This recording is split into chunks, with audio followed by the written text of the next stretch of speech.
In the misty mountains of western Virginia, where the hands of time seem to have frozen around the year 1950, lies a small town with the suggestive name of OD. It's here, amidst rutted dirt roads and modest huts forgotten by modernity, that the Whitaker family resides, the central figures in one of the most unsettling, documented tales of consanguinity in the United States. Ray Whitaker, at 36, is unable to speak.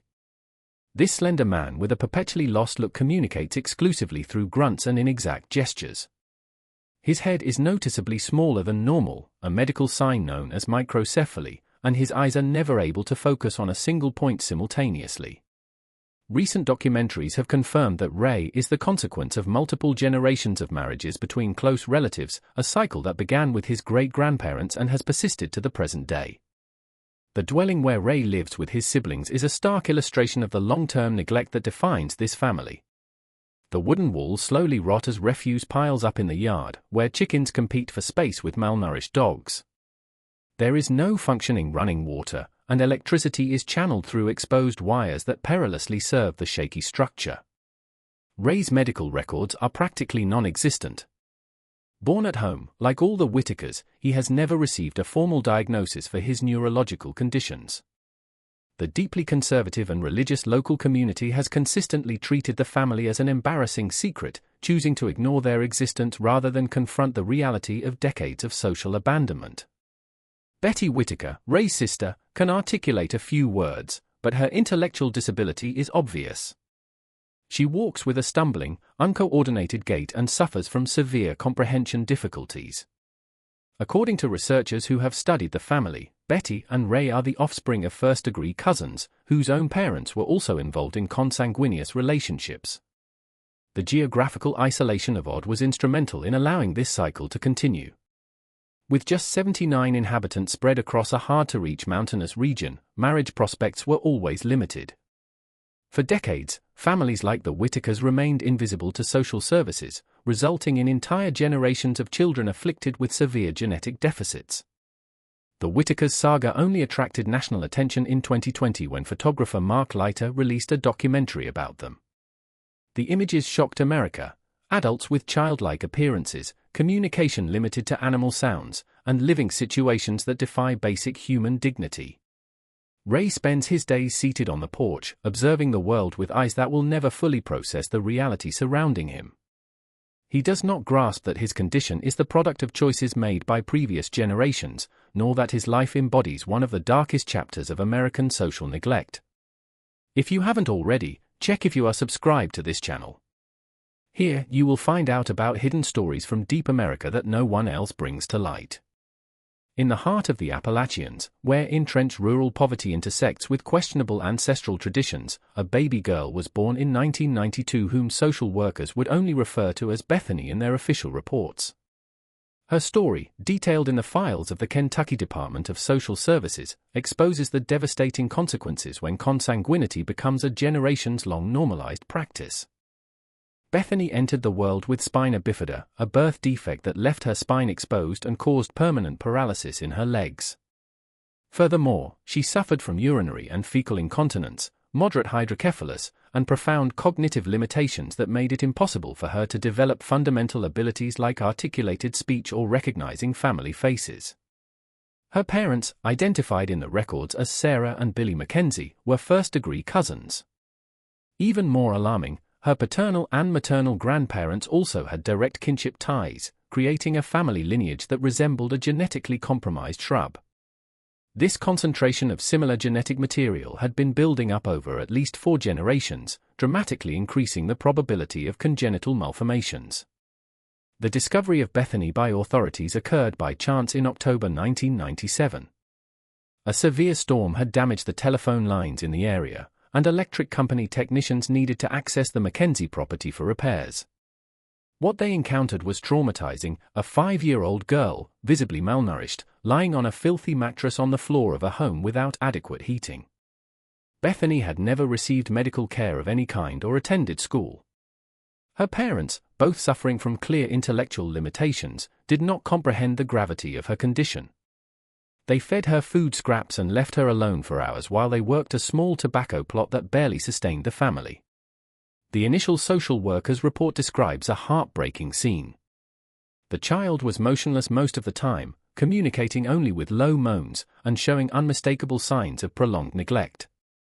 The home environment was unsanitary, permeated by a strong smell of urine and feces. The caregivers did show affection for the child but were incapable of providing proper care due to their own limitations. The local community had been aware of the Mackenzie family's situation for years. However, a mix of geographical isolation, distrust of authorities, and the naturalization of consanguinity in the region had created a collective pact of silence. Neighbors would occasionally bring the family food but never questioned the conditions of Bethany's life. When she was finally removed from the home and taken for a medical assessment, the experts' worst fears were confirmed. Beyond the visible malformations, Bethany suffered from partial hearing loss, congenital heart issues, and a level of cognitive development equivalent to an 18-month-old, despite being 5 years of age. Dr. Michael Harrison, a geneticist who examined Bethany at Louisville Children's Hospital, later remarked, "This case stands as one of the most extreme examples of endogamy I have ever documented. The probability of a child being born with this many simultaneous complications in a family without a history of consanguinity would be practically zero." Bethany was placed with a specialized adoptive family trained in the care of children with special needs. Her new caregivers reported minor progress over the years. She learned to recognize voices and developed a limited form of communication through gestures. Nevertheless, her physical and cognitive limitations remained severe, necessitating lifelong, constant care.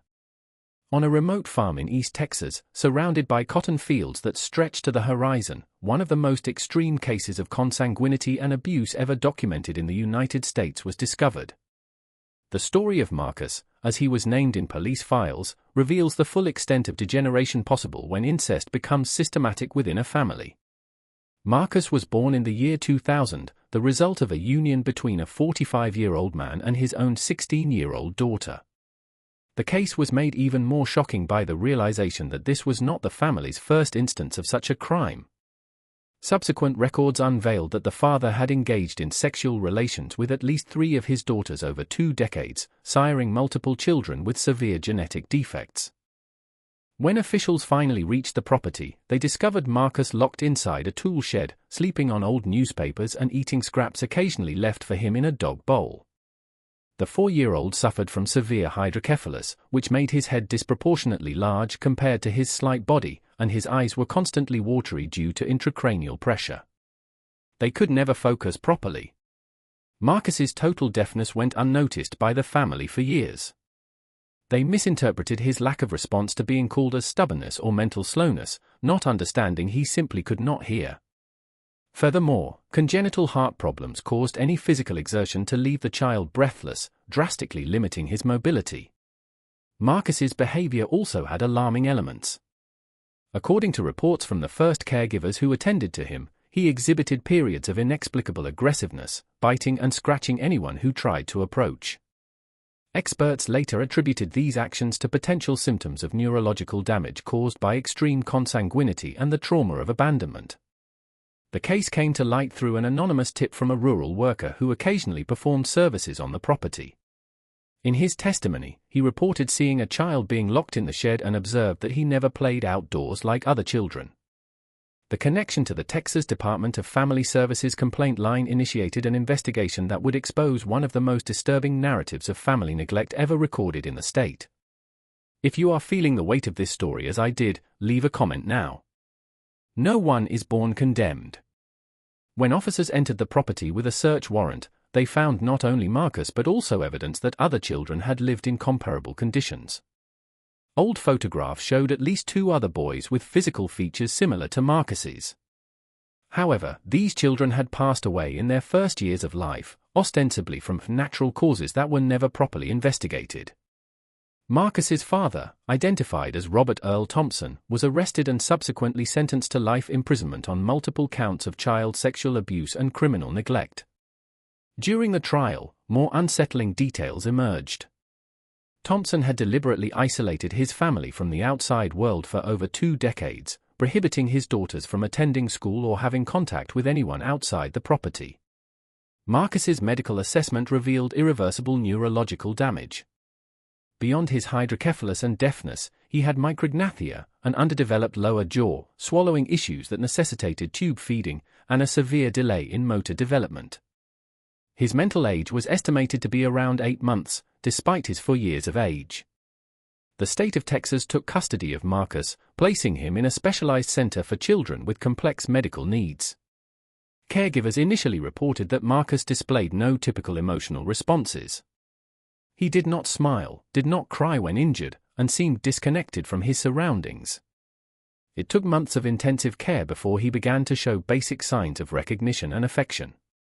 Today, more than 2 decades later, Marcus remains under permanent institutional care. He never developed communication or basic independent skills, staying in a state of total dependence. His life has become a case study in genetic medicine and social work courses, illustrating the disastrous consequences of extreme consanguinity combined with systematic family neglect. On the expansive North Dakota plains, where the wind cuts like a razor and winter stretches into endless months, a religious community exists that has upheld traditions the outside world would deem archaic for generations. It was in this setting of intentional isolation that 2 twins were born in 2008, who would tragically demonstrate how endogamy can affect even siblings born of the same mother. The New Harmony Colony, established in 1952 by fundamentalist families seeking to live according to a literal reading of the Bible, had over the decades developed a social structure that discouraged marriage outside the community. With only 180 residents across 30 families, marital choices were severely restricted, leading to decades of marriages between cousins and even between uncles and nieces. Rebecca and Alyssa Miller were born to parents who were first-degree cousins. Furthermore, both their paternal and maternal grandparents also maintained close kinship ties, creating a genetic concentration that specialists would later categorize as catastrophic. While Rebecca was born seemingly healthy, developing normally in her first few months, Alyssa entered the world with a condition so rare it initially perplexed even seasoned doctors. Alyssa was born with Fraser syndrome, an extremely rare congenital malformation occurring in approximately 1 in 200,000 births in populations with typical genetic diversity. In her specific case, the condition manifested with particular severity. Her eyes were completely covered by skin, forming a smooth surface where eyelids should have been. Additionally, she was born without external ears, had genital malformations, and suffered from breathing difficulties that demanded constant medical assistance. The reaction of the New Harmony community to Alyssa's condition exposed the deep-seated beliefs that had shaped this isolated society for decades. Many colonists interpreted the child's birth as divine punishment for unspecified sins, while others viewed her condition as a test of faith sent by God. This theological perspective had devastating practical results. Alyssa was kept hidden from external visitors and was never formally introduced to the congregation. For the first 2 years of her life, Alyssa resided in a back room of the family home, cared for exclusively by her mother, Sarah Miller. The girl was never brought to Sunday services, did not participate in community meals, and her existence was only known by the immediate family and the colony's religious leaders. This social segregation began at birth and intensified as her medical needs grew more apparent. The state authorities' discovery of Alyssa's situation happened accidentally during a routine check on home education within the colony. In 2010, inspectors from the North Dakota Department of Education visited New Harmony to ensure children were receiving appropriate instruction as mandated by state law. During these visits, an inspector noticed medical records for 2 children born on the same date to the Miller family, but was only presented with Rebecca. When questioned about the second child, the parents initially claimed she had died at birth. However, inconsistencies in the medical paperwork prompted a deeper investigation. Social workers eventually found Alyssa, then 2 years old, living in conditions they deemed severe medical neglect. The girl was severely malnourished, weighing less than a 6-month-old, and displayed signs of chronic respiratory infections that had never been properly treated. Her facial malformations had worsened due to the lack of early medical intervention, and she showed profound developmental delays that extended beyond her congenital physical limitations. Dr. James Peterson, a craniofacial malformation specialist at Minneapolis Children's Hospital who later examined Alyssa, described her condition as one of the most severe presentations of Fraser syndrome he had ever encountered, made worse by years of medical neglect.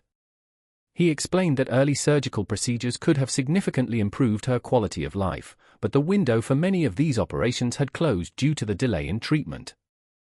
Alyssa was immediately transferred for specialized medical care and placed under state custody.